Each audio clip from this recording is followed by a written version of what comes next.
What if you took a job so remote, no one could hear you scream, only to discover you weren't there to watch anything, but to be watched? 3 weeks ago, I accepted a contract job that sounded too good to be true. $4,000 a week to monitor a private research facility's security feed on a remote island. It sounded fake. It should have been fake. But it wasn't. The gig came through a defense subcontractor I've freelanced for before. They'd done data management for defense clients.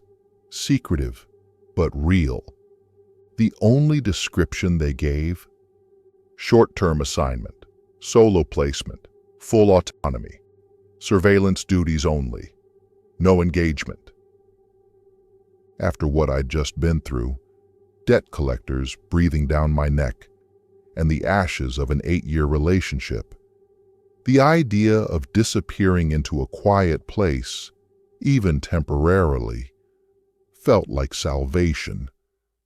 I didn't ask enough questions. The helicopter ride was nearly an hour. No words from the pilot, not even a glance. Just the dull hum of blades over steel-gray water and endless clouds. We descended into mist. When the island came into view, it looked wrong. Not dangerous, not dramatic, just too empty. Low concrete structures, half swallowed by overgrown brush, rusted security fences, antennas twisted toward the sky, like broken bones. As soon as we landed, a man in a black coat approached. Pale skin, glassy eyes, no badge. "You'll be alone here," he said. His voice was clipped, hollow. "This is the key. This is your ID. The satellite phone is inside. All access codes are preloaded. Don't move the cameras. Don't touch the servers." He handed me a clipboard and turned away. I never saw him again. My station was a windowless room, tucked into the second floor of the admin building. Dust hung in the air, like it hadn't been disturbed in years. The monitors buzzed constantly. 78 of them, arranged in rigid rows. Labels blinked at the bottom of each screen. SL1E Hall. Server Room 3. West Fence Camera. Holding Cell 2. Most feeds showed stillness. Silent halls. Abandoned labs. Exterior fences bending in the wind. A few flickered occasionally, like they were trying to forget something. Camera 12 was different. Its tag read SL-3 Central Corridor.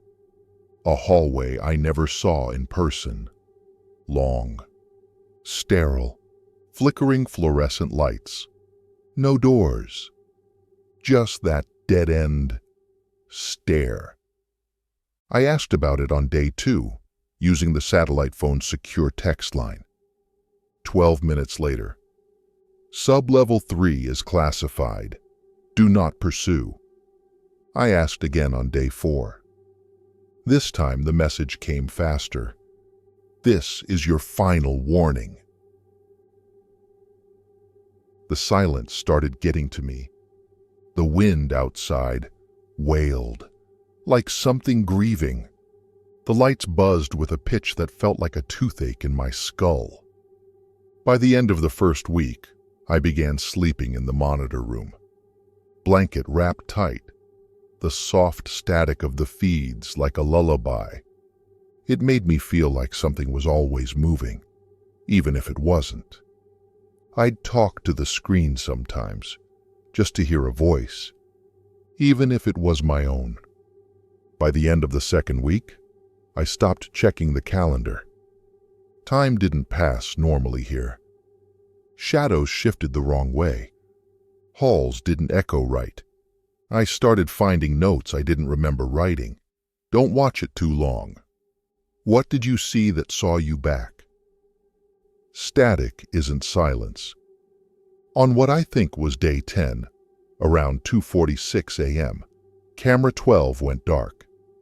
No flicker, no storm, just static.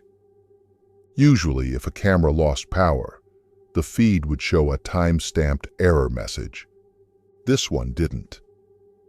I went to the main panel, checked the schematic.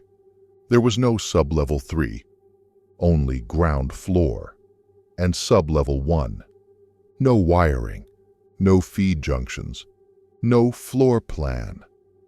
But I've seen camera 12 every day, a long, sterile hallway, lined with fluorescent lights and gray tile floors.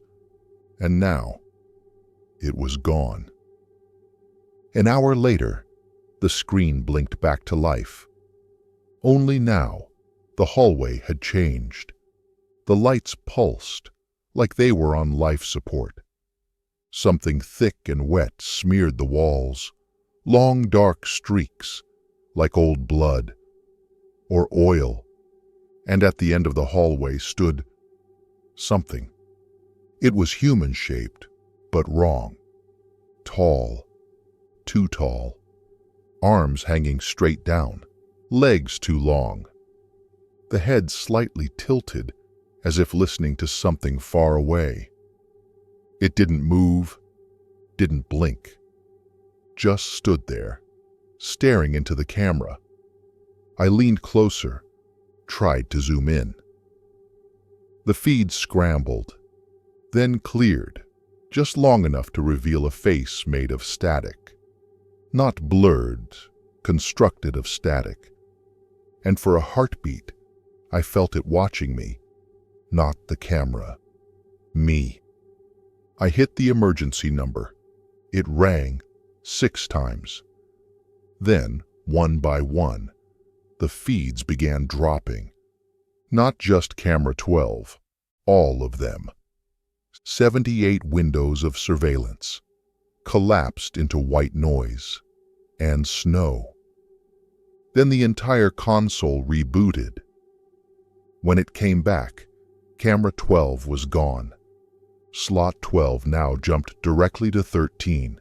No tag, no file. Like it had never been there. Like it had never existed. I tried to leave that morning. The helipad was still there, but no signal. Satellite phone red. No link. I checked the backup generators, still running fine. The systems were fine, but every signal was blocked.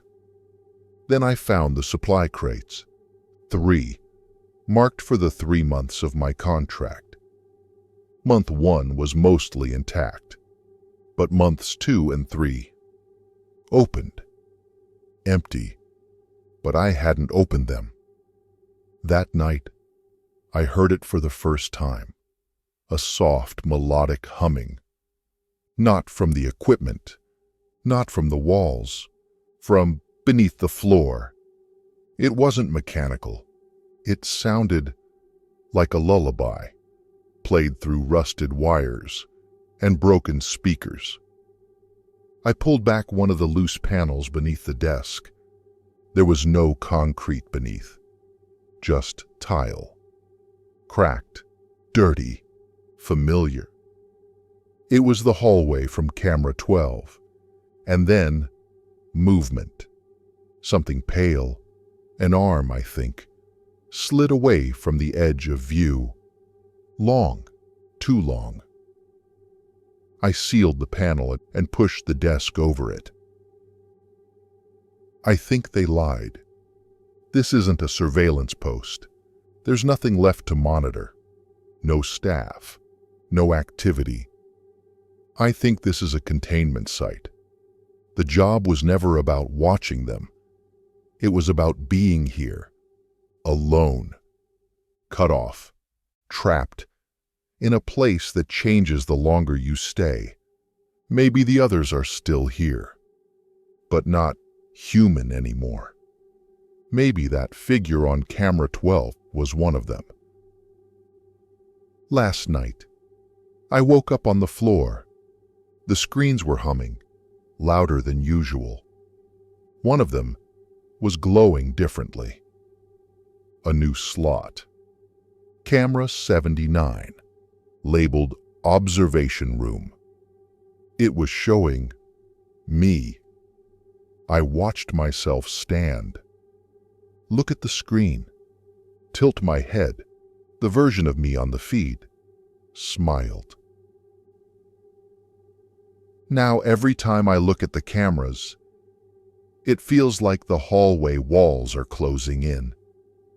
The lights are dying. And something waits at the end. Something made of flesh and shadow. It doesn't move, but it's closer every time, every single time. If you're hearing this, if this transmission somehow made it through the interference, don't accept the job. Don't come to the island. Don't answer their messages. I'm already part of whatever this place is, and I think the next person they send will be watching me. Welcome to Phantom Tales. If you don't believe in ghosts, you will. Subscribe for horror that haunts. And remember, the cameras don't lie, but they don't show you everything either.